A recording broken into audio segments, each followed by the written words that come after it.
Thomas Pringle was a Scottish writer, poet, and abolitionist. Known as the father of South African poetry, he was the first successful English-language poet and author to describe South Africa's scenery, native peoples, and living conditions. Life. Born at Blakelaw, 4 miles south of Kelso in Roxburghshire, he attended Kelso Grammar School and went on to study at Edinburgh University, where he developed a talent for writing. Injured in an accident in infancy, he did not follow his father into farming, but after attending Kelso Grammar School and later Edinburgh University worked as a clerk and continued writing, soon succeeding to editorships of journals and newspapers. In 1816, one of his poems celebrating the countryside near Kelso came to the attention of the novelist Sir Walter Scott, who admired it.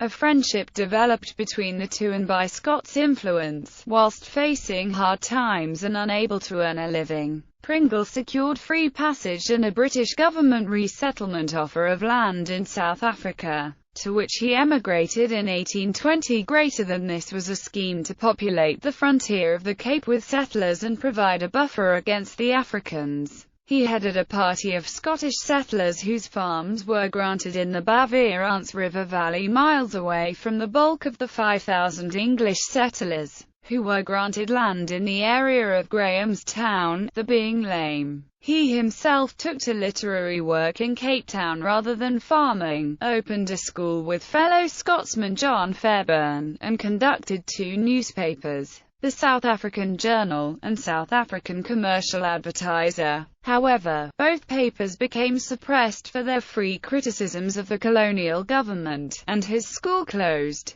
Without a livelihood, and with debts, Thomas returned and settled in London. An anti-slavery article which he had written in South Africa before he left was published in the New Monthly magazine, and brought him to the attention of Buxton, Zachary Macaulay and others, which led to his being appointed secretary of the Anti-Slavery Society. He began working for the Committee of the Anti-Slavery Society in March 1827, and continued for 7 years. He offered work to Mary Prince, a former slave, enabling her to write her autobiography describing her experiences under slavery in the West Indies. This book caused a sensation, partly arising from libel actions disputing its accuracy, and went into many editions. He also published African sketches and books of poems, such as Ephemerides. As secretary to the Anti-Slavery Society, he helped steer the organization towards its eventual success, in 1834,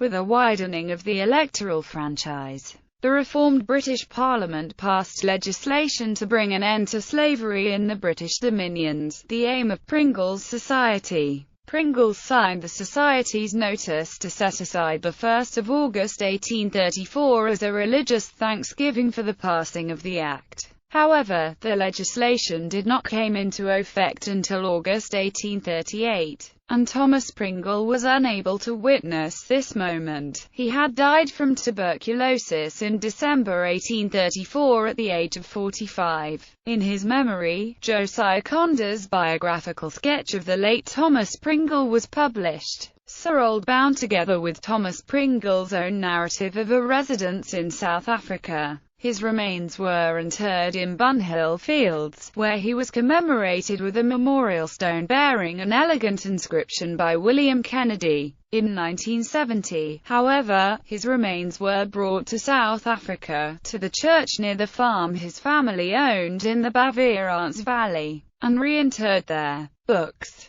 Pringle, Thomas. Narrative of a Residence in South Africa, 2 vols. Brentwood. Doppler Press. Myhausen, Nicholas. Ordering Empire. The Poetry of Camos, Pringle and Campbell. Oxford. Peter Lang.